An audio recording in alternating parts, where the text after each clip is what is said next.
ce sont les dossiers comment dirais-je dossiers sur la plateforme loolu taxoon on faisait partie en fait des organes qui n'étaient pas reconnus. Bien sûr. Au début. Ah oui. Man mii nga xam ne j'étais le rédacteur en chef. ñu ne ma man awma expérience su 7 ans parce que un rédacteur en chef man loolu fekkoon na j'ai fait plus de 10 ans. bien sûr bien sûr xam nañ ci dara. maanaam bon après man sax j'ai été frustré par cette histoire là. bien après sûr. bon pour passer bon xam nga mu lay wan ni maanaam c'était la plus grosse déception wala l'une des plus grosses déceptions. Concernant ce régime-là c'est surtout ça mooy maanaam bu ñuy ñëw ils te vendent comment dirais-je le paradis paradis lañ lay jaay ay rêve mais bu ñu ñëwee après leur façon d'agir da ngay xam ni ñii juguñu pour defar dañ jug pour yàq ñii dañu jug pour gor ay tànk ñii dañu jug pour di remettre en question des gens yoo xam ne nii bon nekk nañ ci journalisme def ci ay at diplômé dans d'une école de journalisme am ay diplômes yu leer nga jékki-jékki je pense temps yooyu gis nga c'était le même problème avec l'As quotidien je pense que même vous avez eu le même problème amoon na yeneen journaux donc ça c'était maanaam un affront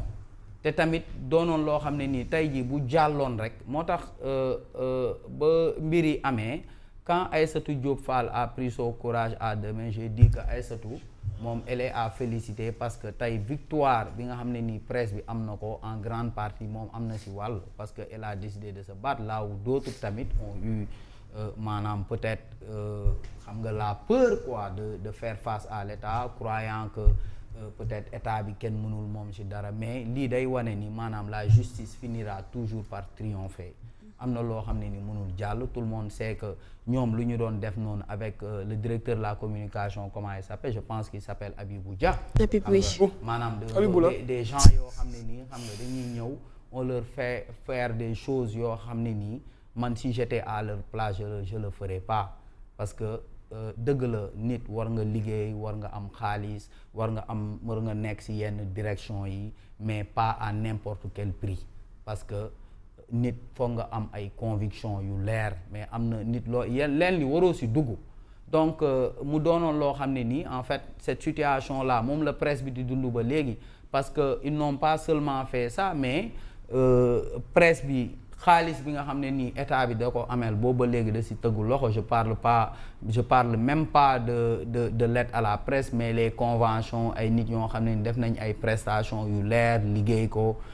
après ba léegi ba tey ba démb ba léegi ñoo ngi leen di ameel xaalis boobu donc c'est un xam nga sànq maa ngi wax ci secteur u bâtiment bi di la wax témoignage nit ku ma dajaloon sànq mais c'est ce même drame social là que presse bi loolu la gars yi di dund actuellement surtout les reporters qui sont sur le terrain xam nga les gens ils t'appellent ils te disent mais Omar boo amee koo xam peut-être foo mu mën a dugal wala ainsi de suite comprendre nga si ñoo xam ne nii ay pères de famille lañ donc état bi faut mu ressaisir et je pense que aussi la presse sénégalaise tamit il faut se battre maanaam nit da ngay xeex moo tax ma doon citer sànq Aïssatou Diop Fall parce que c'est une battante parce que c'est l'occasion aussi de féliciter les gens yoo xam ne ils se battent pour la presse xam nga je félicite Aïssatou Diop Fall je félicite ay Maïmouna Ndour Faye même Bougane bii comprendre nga même Bougane xam waaw même Mamadou Ibra Kane bu SEDEPS Mamadou Ibra Kane bu SEDEPS su Bougane Gueye Dany comprendre nga xam nga lu tax parce que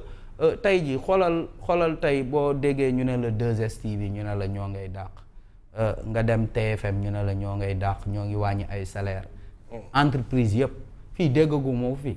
je sais pas comment il fait peut-être pour payer ses salaires il se bat comprendre nga tu regardes les chaînes de télévision tu vois que l'État est en train de combattre ces chaînes de télévision alors que l'État c'est le plus grand pourvoyeur de marché au Sénégal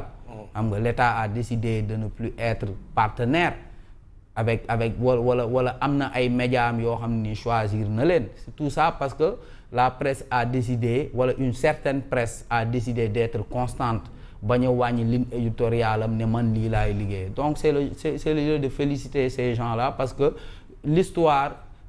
retiendra et que toujours la vérité finira toujours par triompher doole moo mën dëgg waaye dëgg moom mooy mujj lii loolu lay wane parce que c'est la justice qui dit au ministre de la communication qui dit au directeur de la communication vous étiez à côté de la plaque li ngeen doon def tegoo leen ko ci yoon da ngeen ko teg ci jaay doole parce que kuy créer entreprise de presse moi j'ai créé un site peut-être depuis combien d'années mais xam naa nu ñuy créer entreprise de presse xam naa fooy dem booy créer entreprise de presse da ngay dem au niveau tu vas aller au niveau de chambre de commerce wala APIX kuy créer société mënoo créer société am ay papiers yu légal am numéro NINEA numéro registre de commerce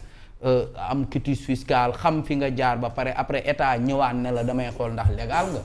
ça c'est du non-sens amul benn sens donc c'est le lieu de féliciter ces gens-là bon et de dire que il faut que ñu continuer à se battre comme que nii la demee je pense qu'il va falloir peut-être qu'on porte plainte contre ce ministre-là contre Habibou Dia. C'est important parce que j'ai vu que oui c'est important fi nga wax parce que gis nañ ne combat bu mënti mëne